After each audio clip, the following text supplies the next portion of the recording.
بسم الله الرحمن الرحيم اللهم علمنا ما ينفعنا وانفعنا بما علمتنا إنك أنت السميع العليم. شباب, السلام عليكم. Alors aujourd'hui on va voir la solution de l'examen, donc la dernière session, donc juin 2023, langage de programmation pour les premières années préparatoires. Alors c'était vraiment un examen synthèse, donc il contient deux parties. La première partie c'est des questions de cours sur 6 points. La deuxième partie c'est un exercice sur 14 points. Donc l'exercice était vraiment, comme j'ai dit, un examen synthèse. Il y a un peu de tout, donc tout ce qui est fonction procédure, les structures imbriquées, les tableaux, le traitement des chaînes de caractères. Donc c'était vraiment un sujet à la hauteur. Alors sans plus tarder, on va attaquer directement la solution de l'examen. Alors l'exercice, qu'est-ce qu'il dit? Donc un professeur de module langage C donc, souhaite réaliser un programme pour gérer et évaluer les notes de ses étudiants. La promotion de cette année comporte 8 groupes avec un total de 270 étudiants. D'accord? Donc ici, les deux informations qu'il faut dégager. Ici, donc c'est le maximum de groupes, c'est 8 et le maximum d'étudiants, c'est 270 étudiants. Alors pour ce faire, donc on va suivre les étapes suivantes. Alors la première étape, c'est déjà de créer la structure étudiant. Alors, créer la structure étudiant, donc avec les champs suivants. Un champ nom, donc maximum c'est 30 caractères. Le prénom, la même chose. Le groupe, ou bien le numéro de groupe, c'est un entier. L'âge, donc est saisi sous format chaîne de caractères. Alors, ça ne va pas être un entier, mais c'est une chaîne de caractères avec un maximum de 6. Exemple, 18 ans. Alors, la date d'inscription qui dispose de 3 champs. Alors ici, ça se voit que la date d'inscription va être aussi une structure, ce qu'on appelle les structures imbriquées.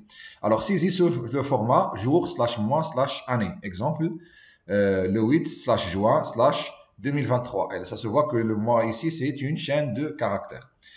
Alors, la note de chaque étudiant dispose de 4 champs. Alors ici, ça doit être aussi une structure. D'accord, les 4 champs sont de type float, la note de devoir, la note de contrôle, la note examen final et la moyenne. Et la moyenne, il est calculé sur la base des 3 notes en fonction donc des pourcentages attribués. 10% pour le devoir, 30% pour le contrôle et 60% pour l'examen final. Et finalement, donc le champ statut, d'accord, c'est un champ de type chaîne de caractères avec un maximum de 10 caractères. Alors, qui va recevoir soit la chaîne validée. Alors, si la moyenne est supérieure ou égale à 10, ou bien rattrapage si la moyenne est supérieure ou égale à 5 et inférieure strictement à 10, ou bien recalé si la moyenne est inférieure strictement à 5. D'accord? Alors maintenant, avant de commencer la création de la structure étudiant, il faut déjà créer donc ou bien définir les structures date et la structure note. D'accord? Et on se retrouve tout de suite. Alors, on va commencer par les structures. Donc, la première structure, c'est la structure date. Alors, type def struct date, donc le jour un entier, donc le mois une chaîne de caractères, et l'année c'est un entier aussi. Donc, je l'ai renommé donc vers date avec des majuscules. Alors, type def struct marks. Donc, pourquoi j'ai utilisé ici mark? Pour faire la différence entre le champ note qui va être utilisé au niveau de la structure étudiant, on va le voir. D'accord? Donc, pour pas faire donc la confusion. Alors, struct mark, donc float, donc c'est la note de devoir, un réel, contrôle aussi un réel, examen final et la moyenne. Alors, je l'ai renommé vers mark avec M majuscule. Alors maintenant, la structure étudiant, donc il va comporter donc les champs suivants. Le nom, une chaîne de caractères de 30, le prénom, la même chose. Le groupe, c'est un entier. L'âge, donc on a dit que c'est une chaîne de caractères de 6. Alors maintenant, la date d'inscription, il est de type date. D'accord? Donc la structure qu'on vient de créer. La même chose ici. Alors ici, donc j'ai utilisé le champ note et qui est de type marque. Donc la structure qu'on vient de créer. Et le statut, donc c'est une chaîne de caractères de 10 caractères. Et la structure étudiant, donc je l'ai renommé vers étudiant avec E majuscule. Alors ça, c'est les 3 structures qu'on aura besoin. Maintenant, on va passer à l'étape suivante. Après l'étape de création des structures, on va passer à la deuxième étape, c'est la création des fonctions. En commençant par la première fonction, qui fait la saisie donc, des informations des étudiants. Son prototype est le suivant, donc void saisie, donc qui va recevoir un tableau de type étudiant. L'ombre d'étudiants à saisir est fixée par l'utilisateur. Au fur et à mesure de la saisie, donc le programme fait appel à la fonction conversion. D'accord? Alors cette fonction-là qui convertit le nom de famille en majuscule et le prénom en minuscule sauf première lettre qui doit être en majuscule. Exemple, Rammash Hasna, Rammash c'est le nom, Hasna c'est le prénom. Alors après conversion, Rammash va être en majuscule, donc toutes les lettres en majuscule.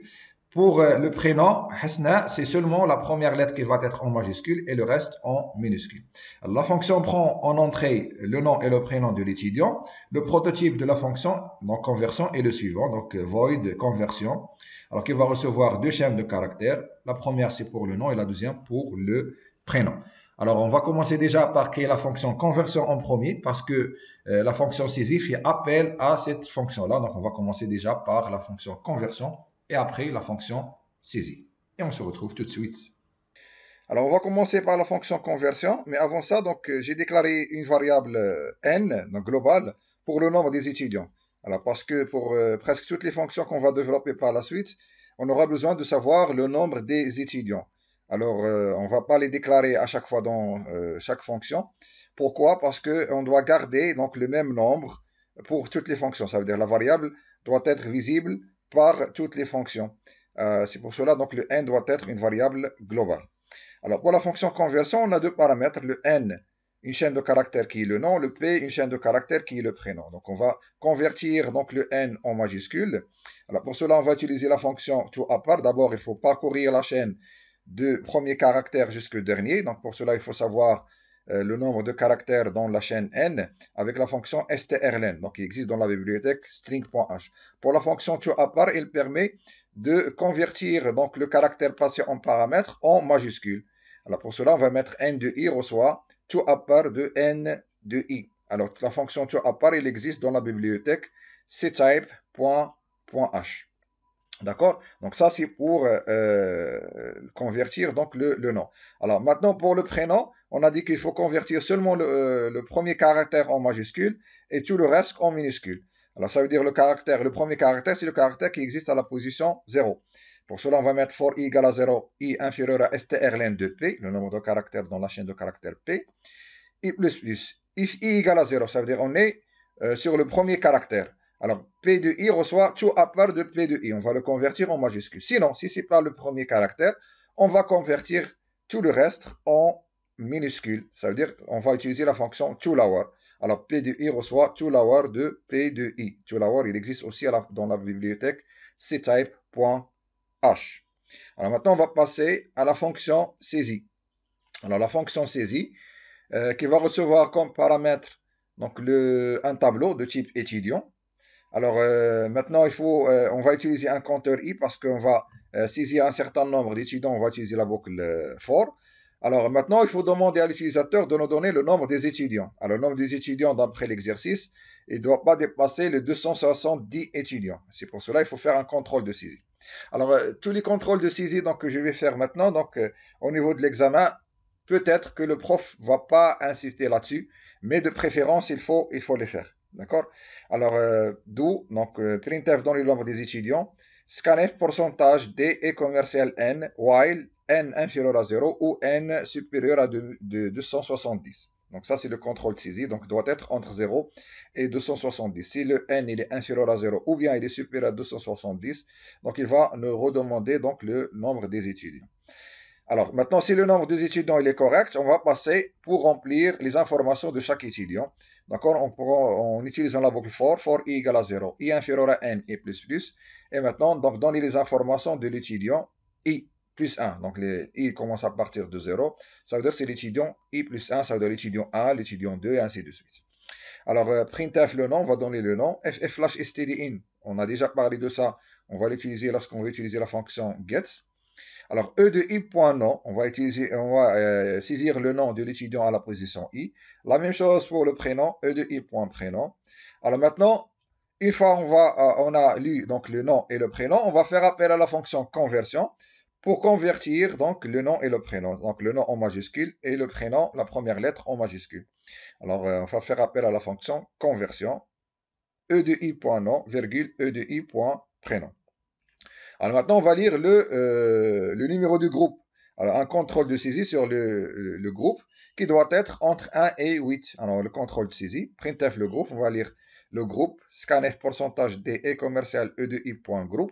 Alors while, tant que le groupe il est inférieur à 1 ou supérieur à 8, il va nous redemander une autre fois de saisir le groupe. Donc ça c'est le contrôle de saisie. Comme j'ai dit, le contrôle de saisie, il se peut que le prof n'insiste pas là-dessus, mais de préférence, il faut le faire. Alors, l'âge, alors maintenant, ff stdin get e de i.âge, donc qui est une chaîne de caractères. Alors maintenant, la date d'inscription. Alors, la date d'inscription, il y a deux méthodes pour lire la date d'inscription. Alors, soit on utilise cette fonction-là, ou bien cette instruction-là, scanf. Alors, pourcentage des slash, pourcentage. Alors, ici, parce que la chaîne de caractères, doit, ou bien la date d'inscription doit être saisie sous l'exemple le jour. Par exemple, ici, donc, doit être sur le format jour, par exemple, 8, slash, juin, slash, et l'année, 2023, par exemple. Alors, la saisie doit saisir comme ça. Et une fois on valide, il va prendre le 8, il va le mettre dans le jour. Le mois, juin, il va le mettre dans le mois. Et 2023, il va le mettre dans l'année.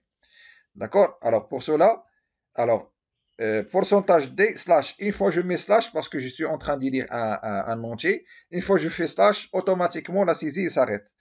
Par contre, le mois, c'est une chaîne de caractères. Alors maintenant, je vais lui demander de lire tout ce qui est tapé au niveau du clavier, donc qui sont des caractères, à l'exception de slash. Une fois je tape slash, il ne doit pas l'accepter. D'accord? Une fois je fais slash, il va s'arrêter. D'accord? Et après, donc, je vais lire le pourcentage D, qui est l'année. D'accord? Donc, ça, c'est une manière de faire la saisie, donc, comme il est demandé au niveau de l'exercice. Sinon, alors, au niveau de l'examen, sinon, si vous ne savez pas comment faire, vous pouvez faire la chose suivante, ça veut dire lire le jour, d'accord? Après le mois et après l'année, donc séparément, d'accord? Une fois je vais lire le jour, après je vais demander le mois et après je demande l'année. D'accord? Donc, il y a deux méthodes donc, qui sont possibles. Moi, donc, je vais utiliser ça. D'accord? Après, la saisie. Alors, pour le jour, donc c'est E de I.date d'inscription pour accéder d'abord au champ date d'inscription. Et la date d'inscription, il est format date. D'accord? Il va accéder maintenant au jour. D'accord? Point jour. La même chose pour le mois, c'est E de I.date d'inscription, point le mois. Donc ça, c'est les structures imbriquées. D'accord? Et après, donc, c'est l'année, c'est E de I point date d'inscription. C'est la date d'inscription de l'étudiant, mais l'année de cette date, donc, c'est point année. D'accord? Après, donc, on va lire les notes. D'accord? Il faut faire un contrôle saisie aussi sur les notes. Donc, la note doit être entre 0 et 20. Alors, toujours avec l'instruction do while, donc do, note de devoir, scanf, pourcentage F, E de I et commercial, E de I point note, point devoir. On va lire la note de l'étudiant. Mais quelle note? C'est la note du devoir. D'accord?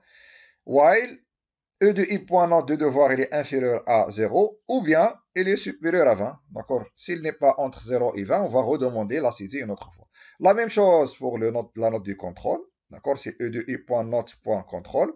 La même chose, un contrôle de saisie. Et la même chose pour la note de l'examen final. D'accord? C'est toujours avec un contrôle de saisie en utilisant le do while. Alors maintenant, on va calculer la moyenne en fonction des pourcentages. Alors, E de I point note point moyenne égale à E de I point note point contrôle multiplié par 0,1, donc qui est 10%, plus la note de contrôle multipliée par 0,3 qui est 30%, plus E de I point note point examen final fois 0,6 qui est 60% pour la note d'examen. D'accord? On a calculé la moyenne. Après, en fonction de la moyenne, il faut initialiser donc le statut. Alors, if E de I point note point moyenne est supérieur ou égal à 10, ça veut dire dans le statut, on doit stocker, donc statut qui est chaîne de caractères, c'est E de I point statut, on va stocker donc le mot validé. Alors, par quoi on va stocker ça? C'est pas par une affectation parce que c'est une chaîne de caractères. On doit le faire avec l'instruction strcpy ou bien strcopy qui existe dans la bibliothèque string.h. Sinon, ça veut dire s'il n'est pas supérieur, ça veut dire c'est inférieur. S'il est inférieur, est-ce qu'il est supérieur ou égal à 5? Ça veut dire inférieur strictement à 10, mais est-ce qu'il est supérieur ou égal à 5? Alors, E de I point note point moyenne, est-ce qu'il est supérieur ou égal à 5? À ce moment-là, on va stocker dans le statut, c'est E de I point statut, qui va recevoir rattrapage avec la fonction strcopy. Sinon, ça veut dire qu'il est inférieur strictement à 5, strcopy, E de I point statut, point virgule, reçoit recalé. D'accord? Et si on a terminé donc la saisie donc des informations d'un étudiant. Et maintenant, pour passer à l'étudiant suivant, donc on va faire une petite pause avec Getch plutôt, et on va effacer l'écran pour une nouvelle saisie. Donc, effacer l'écran pour une nouvelle saisie. D'accord? Alors ici, pour le statut, ce qui est étoile, ça veut dire la note ou bien la moyenne, elle est dans cet intervalle-là. D'accord? Et après, on va passer à l'étudiant suivant, et ainsi de suite, jusqu'à ce qu'on termine les N étudiants. D'accord? Alors maintenant, on va passer à l'étape suivante, ou bien les fonctions suivantes. Alors, la fonction suivante, c'est la fonction qui fait le tri par permutation, donc de la liste des étudiants par ordre alphabétique. Donc, on va faire le tri selon donc, le nom de famille. Alors, son prototype est le suivant, donc void tri nom et étudiant, donc il va recevoir un tableau de type étudiant comme paramètre. Alors maintenant, si des étudiants ont le même nom de famille, dans ce cas, donc le tri se fera selon leur prénom. D'accord? Donc, s'ils ont le même nom de famille, maintenant, on va passer pour faire le tri selon le prénom. Par exemple, ici, Rammash Ali et Rammash Hasna, donc ils ont le même nom de famille, mais maintenant, le tri il se fait par prénom. Donc, Ali vient avant Hasna. D'accord? Alors, une petite indication, utilisez l'affectation globale, parce que dans le tri par permutation, on permit les éléments. D'accord? Donc, maintenant, les éléments, ils sont de type étudiant. Pour faire la permutation, donc on ne va pas faire l'affectation champ par champ. D'accord? Le nom reçoit le nom, le prénom reçoit le prénom, le groupe reçoit le groupe, ainsi de suite. Non. Alors maintenant, pour faciliter la tâche, on va faire l'affectation globale. Ça veut dire toute la structure. Donc l'étudiant 1 va être affecté à l'étudiant 2. D'accord? On va voir ça donc dans le programme et on va attaquer directement cette fonction. Alors, pour la fonction tri, donc on aura besoin donc de comparer deux étudiants. D'accord? Pour cela, donc je vais créer une fonction qui va faire ce travail-là. Donc la comparaison, comme on a dit dans l'exercice, elle va se faire sur le nom, avec le nom et le prénom. Donc si les deux étudiants, ils ont le même nom, on va passer au prénom. Et pour cela, donc j'ai créé une fonction que je l'ai appelée comparer étudiant, qui va recevoir deux étudiants, l'étudiant A et l'étudiant B. Alors maintenant, qu'est-ce que je vais faire? Pour ne pas avoir à comparer premièrement le nom et après passer au prénom, je vais concaténer le nom et le prénom. D'accord? Et comme ça, donc j'aurai seulement deux chaînes de caractères à comparer avec la fonction strcmp. Alors, je prends l'exemple ici, Rammash Ali et Rammash Hasna. Donc ça, c'est deux chaînes de caractères. Donc je vais les concaténer, d'accord? Avec la fonction str4. Et comme ça, j'aurai une seule chaîne de caractères qui est Rammash Ali attaché et Rammash Hasna attaché. Et comme ça, donc il va commencer déjà par la comparaison. On a déjà vu dans la vidéo donc, des traitements des chaînes de caractères comment ça se passe, comment fonctionne la fonction strcmp pour la comparaison. Donc il va commencer caractère par caractère. Alors ici, il y a les deux chaînes de caractères, ils ont le même début, ça veut dire c'est le même nom. Et à partir du prénom, et ça, ici, c'est la différence. À ce moment-là, il va comparer le A avec le H. Le A, il est inférieur à H. Donc, dans ce cas, donc, cette chaîne de caractères est inférieure à celle-là. Et dans ce cas, l'étudiant, Ali, donc, il vient avant l'étudiant, ou bien l'étudiante Hasna. D'accord? Alors, c'est pour cela, donc, j'ai utilisé cette fonction intermédiaire qui va me faciliter la tâche. Alors, qu'est-ce que je vais faire? Donc, cette fonction, elle va retourner un entier. D'accord? Compare étudiant. Étudiant A, étudiant B. Et qu'est-ce que je vais faire? Je vais faire strcmp de quoi? De str4. Donc, je vais concaténer le nom et le prénom de l'étudiant A. Et je vais le comparer avec la concaténation du nom et prénom de l'étudiant B.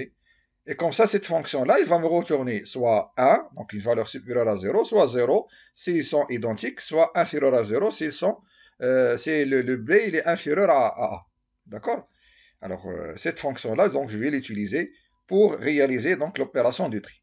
Alors maintenant, pour le tri, donc le tri par permutation, alors comme vous savez, donc on aura besoin de deux boucles. Donc la fonction, donc je l'ai appelée donc tri non, qui va recevoir un tableau d'étudiants E. Alors on a besoin de deux compteurs I et J. Alors ici, pour la permutation, on aura besoin d'une variable du même type que le tableau. Donc ça veut dire le P, un étudiant, parce qu'on va permuter donc les étudiants. Alors for I égale à 0, I inférieur à N moins 1, I plus plus. For J égale à I, J inférieur à N, J plus plus. On a déjà vu le tri par permutation, comment ça fonctionne. Alors, sinon, il faut revenir pour le chapitre des tableaux. Il y a un exercice là où j'ai fait donc l'exercice de la permutation via le tri par permutation. Alors, à l'intérieur de la boucle, donc je vais faire appel à la fonction compare étudiant. Je vais comparer l'étudiant qui est à la position I avec l'étudiant qui est à la position J. Ça veut dire si l'étudiant I est supérieur à l'étudiant J, ça veut dire que je dois permuter. Donc le J le E de J doit prendre la place de E de I. Et pour cela, donc, je vais faire la permutation. P reçoit E de I. P, c'est un étudiant. Là, ici, donc, on a parlé de l'affectation globale. Alors, P reçoit l'étudiant I. L'étudiant I reçoit l'étudiant J. Et l'étudiant J reçoit P. Et comme ça, on a fait la permutation. D'accord? Et à la fin de l'exécution des deux boucles, on aura le tableau E qui est trié par ordre alphabétique en fonction du nom et prénom. D'accord? Alors maintenant, on va passer à la fonction suivante. Alors, la fonction suivante, c'est une fonction qui retourne le majorant de la promotion. Donc, le majorant, c'est l'étudiant qui a la plus grande moyenne. Son prototype est le suivant. Donc, c'est une fonction qui s'appelle majorant, qui retourne un étudiant et qui reçoit comme paramètre un tableau d'étudiants. D'accord? Et après, on va voir une autre fonction.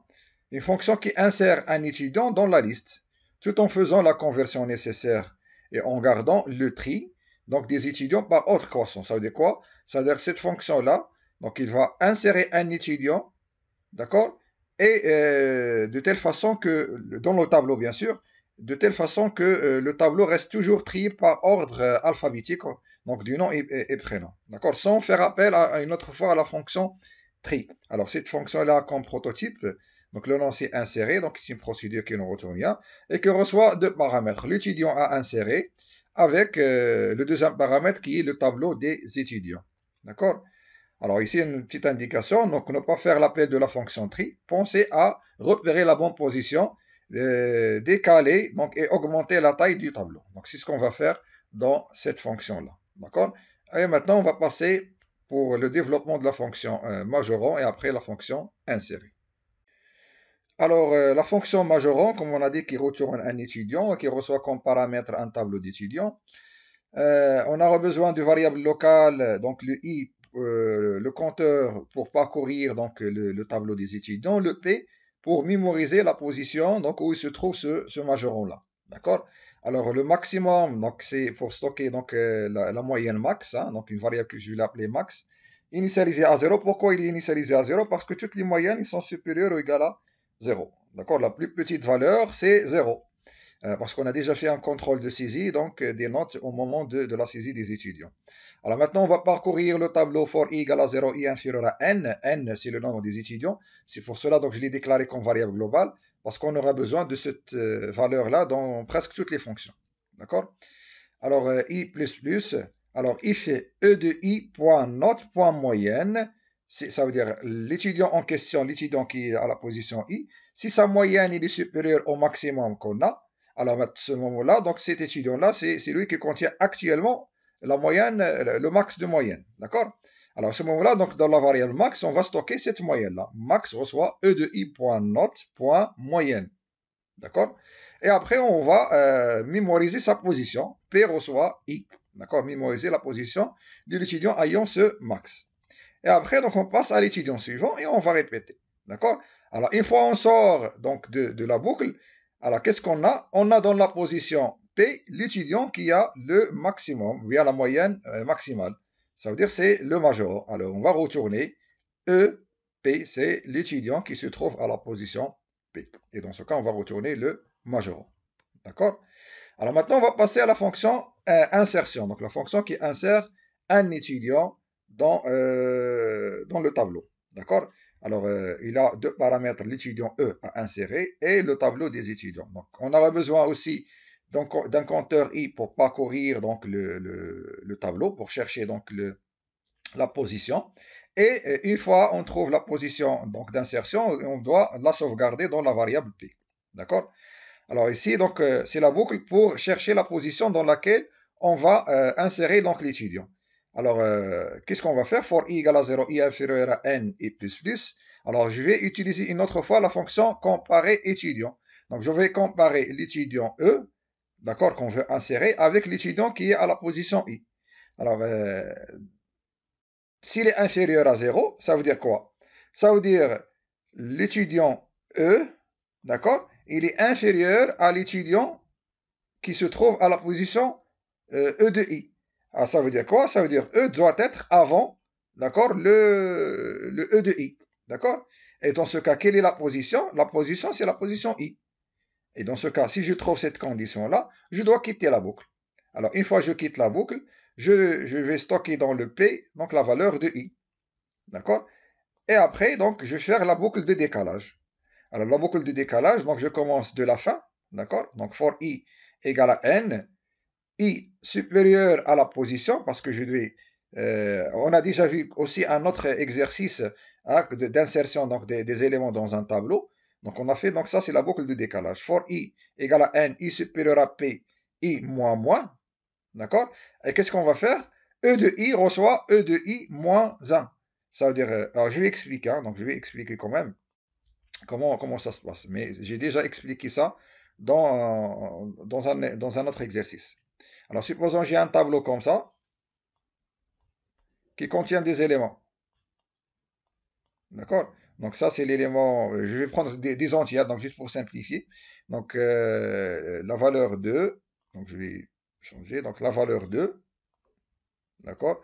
La valeur 3, la valeur 5, la valeur 6, la valeur 7. Et moi, je vais insérer la valeur 4. D'accord? Donc, je vais commencer dès le début pour la recherche. Alors, je compare. Donc, pour moi, 4, c'est E. Hein. Je compare le 4 avec 2. Est-ce qu'il est inférieur? Non. Donc, je passe à 3. Est-ce qu'il est inférieur? Non. Je passe à 5. Oui. Donc, 4, il est inférieur à 5. Alors, maintenant, ça, c'est la position. Donc, ça, c'est 0, la position 0. La position 1, la position 2. Alors, pour moi, la position, c'est ici. Donc, le 4 doit être inséré ici. Alors, maintenant, je quitte. Le P, maintenant, égale à 2. D'accord? Le P égale à 2. Alors maintenant, je passe à la boucle de décalage. Donc la boucle de décalage, je commence à partir de N. Donc ça, c'est la position N, parce que ça, c'est N-1. D'accord? Donc je passe à la position N. Alors qu'est-ce que je vais faire? De N jusqu'à P, qu'est-ce que je vais faire? E de I, donc parce que I maintenant égale à N, parce que je commence à partir de N, reçoit E de I moins 1. D'accord? Le 7 va être maintenant ici. Après, je décrémente, parce qu'on a I moins moins, je décrémente. Donc le I vient ici. Alors à ce moment-là, donc le 7, il va recevoir le 6. Donc E de I reçoit E de I moins 1. La même chose ici. Donc le I va être ici. Alors ici, on a, il est supérieur strictement à P. Donc il va s'arrêter ici. Alors le 6, il va recevoir le 5. D'accord? Alors maintenant, c'est terminé. Le décalage est terminé. Alors qu'est-ce que je vais faire? À la sortie de la boucle, E de P reçoit E. Donc E de P, donc le P c'est ça, reçoit E, donc il va recevoir le 4. Et maintenant, j'aurai le tableau qui est trié, d'accord, après insertion. D'accord? Donc c'est ça donc le travail de décalage, ou bien le traitement d'insertion. D'accord? Donc j'espère que vous avez bien compris ça. Après l'insertion, donc le nombre des étudiants donc, il a augmenté. Donc on a 1, 2, 3, 4, 5. Maintenant on a ajouté un sixième. D'accord? Après l'insertion, donc il faut augmenter le nombre des étudiants. Donc c'est n plus plus. Donc n c'est global. D'accord? Donc sa valeur va être changée même si on a changé à l'intérieur de la fonction. L'affectation ou bien l'effet donc de l'incrémentation va être appliqué pour toutes les fonctions. D'accord? Alors maintenant, on va passer à la fonction suivante. Alors la fonction suivante, c'est la fonction qui affiche la liste des étudiants selon le choix de l'utilisateur. Alors cette fonction-là affiche, il ne va pas nous afficher tous les étudiants, mais il va nous afficher les étudiants en fonction de leur statut. Ça veut dire qu'il va nous afficher soit les étudiants qui ont validé le module, soit les étudiants qui ont un rattrapage, soit les étudiants qui sont recalés. D'accord? Alors, c'est pour cela le prototype de la fonction est le suivant. Donc, il s'appelle affiche, qui a comme type de retour void, c'est une procédure, et qui a deux paramètres. Le premier paramètre, c'est le choix. Est-ce qu'on va avoir les étudiants qui ont validé rattrapage ou bien recalé? Et le deuxième paramètre, c'est le tableau des étudiants. Alors, si le premier paramètre est égal à 1, donc on affiche les étudiants validés, qui ont validé le module, 2 pour les rattrapages et 3 pour les recalés. D'accord?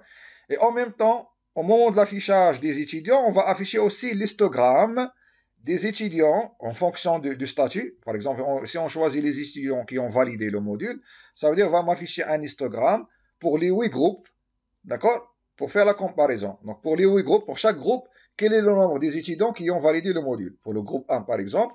Pour le groupe 2, la même chose. Le groupe 3 jusqu'au groupe 8. Et pour réaliser ça, on va utiliser une fonction qui s'appelle, ou bien on va développer une fonction qu'on va l'appeler histogramme, qui va recevoir comme paramètre un tableau, d'accord? C'est un tableau d'entier, dans lequel on va stocker, pour chaque case, on va stocker le nombre des étudiants qui ont validé, par exemple, si on choisit donc d'afficher les étudiants qui ont validé le module, combien d'étudiants il a validé le module pour le groupe 1, pour le groupe 2, pour le groupe 3, ainsi de suite. Alors le tableau, il va être comme suit. Donc le tableau qu'on va passer en paramètre à cette fonction-là, donc il va contenir 8 cases, parce qu'on a les 8 groupes. Et pour la première case, on aura donc le nombre des étudiants qui ont validé le module pour le groupe 1. La même chose pour le groupe 2, le groupe 3 jusqu'au groupe 8. D'accord? Et la même chose si on choisit par exemple le rattrapage, ce tableau-là, il va stocker le nombre des étudiants qui ont un rattrapage pour le groupe 1, le nombre d'étudiants qui ont un rattrapage pour le groupe 2, ainsi de suite. D'accord? Après le remplissage donc, de ce tableau-là, il vient aussi donc l'étape d'afficher l'histogramme. Donc on va afficher l'histogramme de cette façon-là avec des étoiles pour chaque groupe, du groupe 1 jusqu'au groupe 8. Et pour le groupe 1, donc le nombre des étoiles correspond au nombre des étudiants qui ont validé par exemple le module. Pour le groupe 1, la même chose pour le groupe 2, ainsi de suite. Donc ici on a 16 étoiles sur 3 lignes. Hein, on va voir comment on va réaliser ça. Sur 3 lignes, donc 16 étoiles pour chaque ligne. D'accord? Donc c'est une boucle qui va se répéter 3 fois. Donc on va voir ça dans le code. D'accord? Alors pour réaliser ça, donc on va créer d'abord une fonction intermédiaire. C'est une fonction qui va afficher un étudiant parce qu'on va afficher plusieurs étudiants. On va déjà créer une fonction qui va nous permettre d'afficher un étudiant. D'accord? Après, on va développer la fonction histogramme. Et à la fin, on va développer la fonction affiche, donc qui va regrouper donc, les deux fonctions qu'on va développer. Et on se retrouve tout de suite. Alors, on va commencer par la première fonction. Donc, comme j'ai dit, c'est une fonction intermédiaire donc, qui va permettre d'afficher un étudiant. Donc, je l'ai appelé print étudiant, qui va recevoir un étudiant en paramètre et qui va tout simplement afficher les informations de cet étudiant-là. D'accord? Alors, afficher le nom, le prénom, le groupe, l'âge, la date d'inscription, la moyenne et le statut. D'accord? Donc, je vais afficher les informations sur une ligne pour que les étudiants s'affichent ligne par ligne. Hein. Donc, les informations d'un étudiant sur une ligne, le deuxième étudiant sur la deuxième ligne, et ainsi de suite. Alors, pour la séparation, donc j'ai séparé avec cette ligne-là qui contient les étoiles. Et comme ça, donc, je vais avoir les étudiants ligne par ligne. D'accord? Donc, c'est simple. Hein? Donc, c'est juste l'affichage d'un étudiant. Alors, maintenant, la fonction histogramme. Alors, la fonction histogramme, il va recevoir un tableau. Donc, je l'ai appelé ici groupe, un tableau d'entier. Alors, ce tableau-là, il va contenir le nombre des étudiants en fonction du statut. D'accord? Le nombre des étudiants, par exemple, qui ont validé le module pour chaque groupe. Alors, ce tableau-là, il va contenir 8 cases. Chaque case pour un groupe. Ça veut dire, il va contenir, la première case, il va contenir donc, le nombre des étudiants qui ont validé le module pour le groupe 1, la deuxième case pour le groupe 2, et ainsi de suite. D'accord? Alors, ce tableau-là va être rempli dans la fonction afficher. D'accord? Qu'on va développer, c'est la dernière fonction qu'on va développer. D'accord? Alors, pour cela, donc ça, c'est juste pour l'affichage de l'histogramme. D'accord? Cet histogramme-là. D'accord? C'est juste pour afficher ça. On va supposer que le tableau, il contient déjà ces valeurs-là. Le 16, le 18, le 28, et ainsi de suite. D'accord? Mais maintenant, c'est juste comment afficher ces étoiles-là. Alors, maintenant, pour les afficher, il faut parcourir les 8 groupes. Donc, les 8 cases. Alors, for i égale à 0 et inférieur à 8 et plus. Alors, avant d'afficher donc les étoiles, il faut afficher donc un certain nombre d'espaces ici. Alors les espaces, ils correspondent à ça, ils correspondent à ce vide, donc il va être ici. D'accord? Avant d'afficher donc les étoiles, il faut déjà laisser un espace ici pour commencer l'affichage des étoiles. Alors donc j'ai laissé un certain nombre d'espaces. Après, je rentre dans une boucle pour afficher les étoiles. Alors for j égale à 0, j inférieur à groupe de i. Groupe de i, c'est déjà la case qui contient le nombre des étudiants, par exemple, qui ont validé le module pour le groupe 1, par exemple. Parce que i égale à 0, ce sera i plus 1. Donc, c'est le groupe 1. D'accord? Alors, si cette case-là, il contient 16, donc on va afficher 16 étoiles. À la fin de l'affichage des étoiles, donc je vais faire un retour à la ligne. Donc j'ai terminé l'affichage des étoiles, donc je fais un retour à la ligne. Lorsque je fais le retour à la ligne, je suis ici. Alors, qu'est-ce que je vais afficher? Je vais afficher groupe et afficher le numéro de groupe. Donc, ici, la case, c'est 0. Donc, c'est le groupe 1. Donc, je vais afficher I plus 1. C'est le groupe 1. D'accord? Avec ici, avec cette barre-là, qui va être ici. Après, qu'est-ce que je vais faire? Je vais faire appel à la même boucle que j'ai utilisée tout à l'heure pour afficher un certain nombre d'étoiles. C'est le nombre des étoiles qui contient, donc, contenu dans la case I. D'accord? Après, une fois que je termine, je fais l'affichage D'accord? Donc j'affiche le contenu parce que le 16 ici, c'est à la fin de la deuxième ligne. Donc j'affiche ici donc le nombre stocké dans le groupe de I. D'accord? Ici, dans cet exemple-ci, 16. Et après, donc je fais un retour à la ligne. Je fais un retour à la ligne, je suis ici. Alors qu'est-ce que je dois faire ici? Donc je dois laisser un certain nombre d'espaces. Donc si je fais ici printf le nombre des espaces, avant d'afficher les étoiles aussi. Donc c'est le même nombre des étoiles. For j égale à 0. J inférieur à groupe de I, J++. Et je vais afficher aussi donc le nombre des étoiles. Ici, l'exemple c'est 16, je vais afficher aussi une autre fois 16 étoiles. Et à la fin, je fais un retour à la ligne. Et je recommence aussi pour le groupe 2, le groupe 3, et ainsi de suite, jusqu'à ce que je termine cette boucle-là. D'accord? Donc j'espère que c'est clair. Alors maintenant, pour la fonction affiche. Alors, dans la fonction affiche, donc il va recevoir deux paramètres. Le premier paramètre, c'est le choix. Est-ce que c'est validé, rattrapage ou bien recalé? Et le deuxième paramètre, c'est la liste des étudiants, bien le tableau des étudiants. Donc, je vais besoin d'un compteur i pour parcourir donc, le tableau des étudiants. Alors ici, donc j'ai utilisé une variable, je l'ai appelée statut. D'accord? Pour stocker le statut en fonction du choix. Ça veut dire si j'ai 1 dans le statut, j'aurai validé parce que j'ai à comparer le statut de l'étudiant avec le choix que je vais utiliser. Le statut, c'est une chaîne de caractères, le choix, c'est un entier. Donc, je ne peux pas comparer un entier avec une chaîne de caractères. C'est pour cela que j'ai utilisé cette variable-là. Si l'utilisateur, ici, donc, il tape 1, alors dans la variable statut, je vais stocker la chaîne de caractères validée. S'il tape 2, donc je vais stocker dans la variable statut rattrapage. 3, je vais stocker recalé. Donc je vais utiliser ici le switch. D'accord? Alors le tableau groupe qui va stocker donc le contenu ou bien le nombre des étudiants qui ont validé ou bien rattrapage ou bien recalé par groupe, donc je l'ai initialisé par des zéros. Initialement, donc il doit être initialisé par 0. Alors à ce moment-là, donc je vais entrer dans la boucle pour parcourir le tableau. For i égale à 0, i inférieur à n, i++. Alors maintenant, je vais comparer. If strcmp statut, donc le statut est soit validé, soit rattrapé, soit recalé en fonction du choix ici. Est-ce qu'il est égal à étudiant.statut? Est-ce que le statut choisi égale à le statut de l'étudiant? Si c'est égal à 0, ça veut dire c'est le statut est donc égal à le statut. Alors qu'est-ce que je vais faire? Je vais afficher l'étudiant parce qu'ils ont demandé d'afficher seulement les étudiants en fonction du statut. Je vais afficher l'étudiant. Et qu'est-ce que je vais faire? Dans le groupe, dans la case, d'accord, de l'étudiant, ça veut dire E de I.groupe. Donc si l'étudiant il appartient au groupe 1, d'accord, ça veut dire le nombre qui existe dans la variable groupe, dans le tableau groupe, il doit être incrémenté. Or, que le tableau il commence à partir de 0 et les groupes ils sont de 1 à 8. Ça veut dire dans la première case, la case indice 0, c'est le groupe 1. Alors qu'est-ce que je vais faire? C'est le groupe moins 1. Donc si l'étudiant appartient au groupe 1, ça veut dire je vais incrémenter la case 0. Si l'étudiant appartient au groupe 2, je vais incrémenter la case 1 et ainsi de suite. D'accord? C'est groupe E de I.groupe, c'est l'indice, d'accord? C'est le groupe de l'étudiant et maintenant il va jouer le rôle de l'indice et je vais l'incrémenter plus. D'accord? Et à la fin, d'accord, à la fin de cette boucle-là, j'aurai terminé l'affichage des étudiants, d'accord, en fonction de leur choix, donc de statut. Et en même temps, j'ai rempli le tableau avec le nombre des étudiants pour chaque groupe qui ont validé, ou bien qui ont rattrapage, ou bien qui sont recalés. D'accord? Et à la fin, qu'est-ce que je vais faire? Je vais afficher l'histogramme. Alors, je vais passer ce tableau-là qui est groupe. Je vais l'appeler en paramètre à la fonction histogramme qui va m'afficher bien sûr l'histogramme qu'on a vu tout à l'heure. D'accord? Alors ça c'est les fonctions affiche, histogramme et print étudiant. D'accord? Alors maintenant on va passer à ce qui est demandé au niveau de la fonction principale main pour l'exécuter.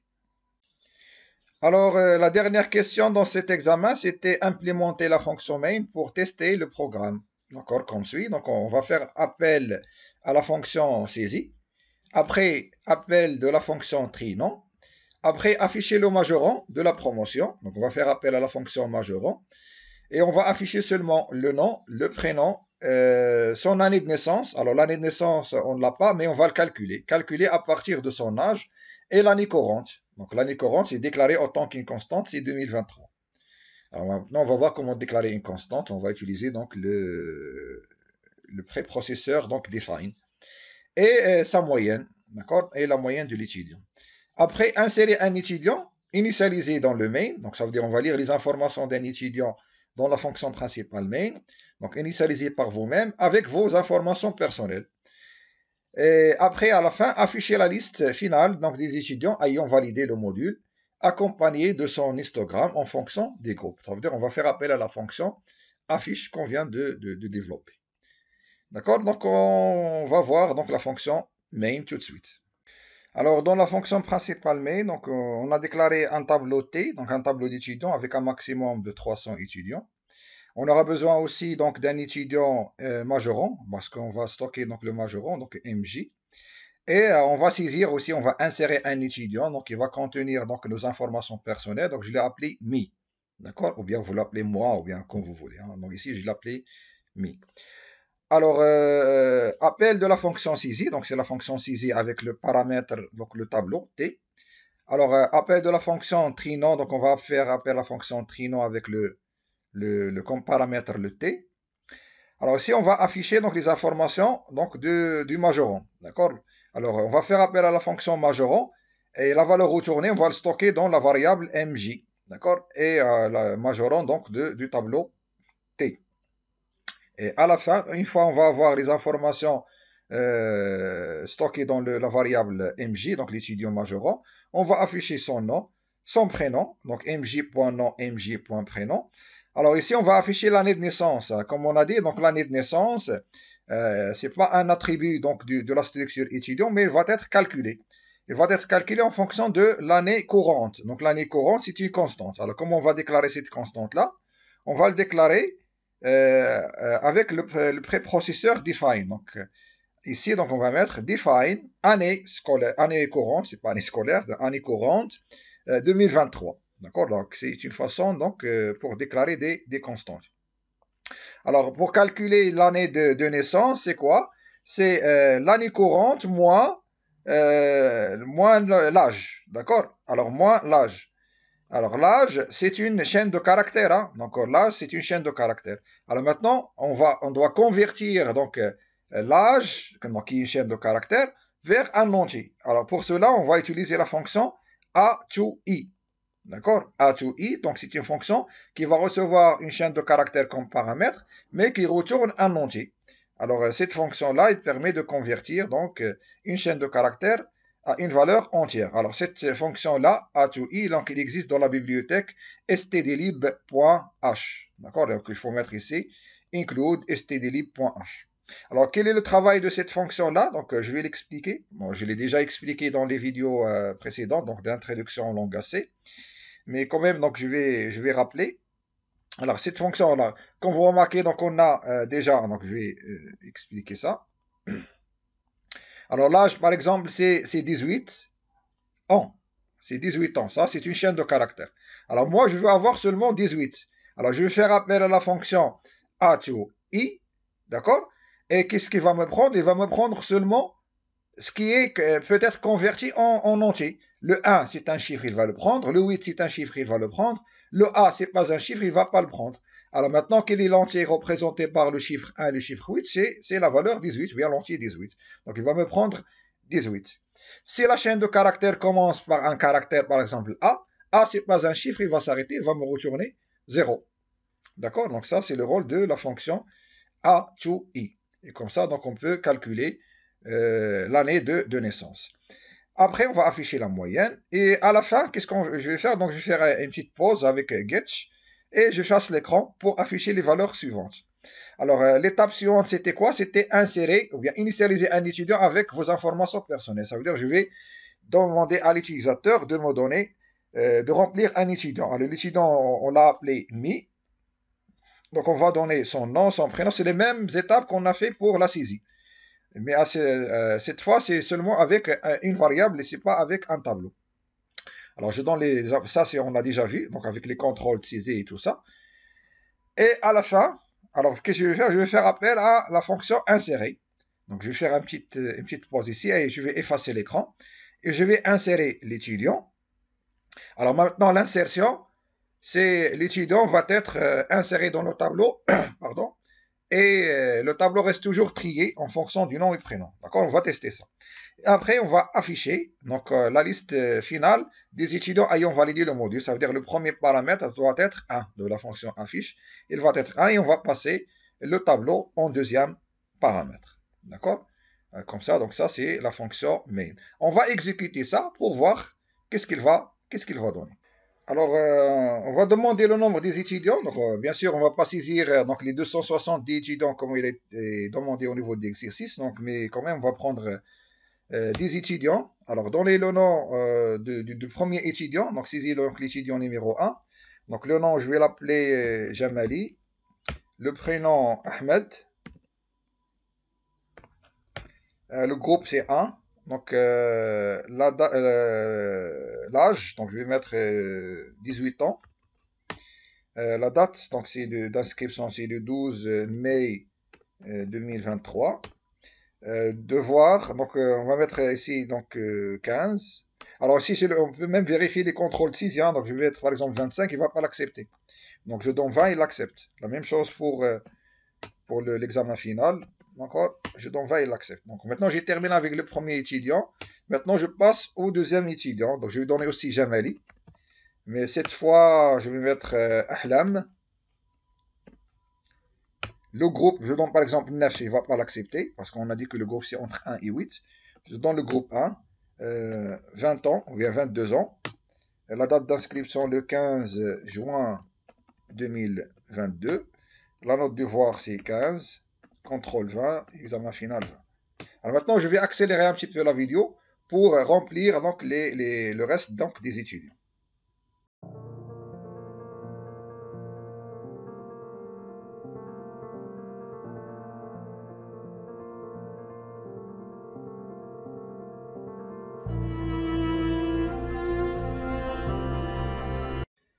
Alors, on a terminé donc, la saisie donc, des étudiants.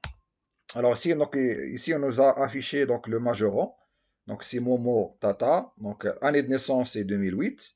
Et la moyenne c'est 20. Donc elle a eu 20 sur 20 au niveau de la moyenne.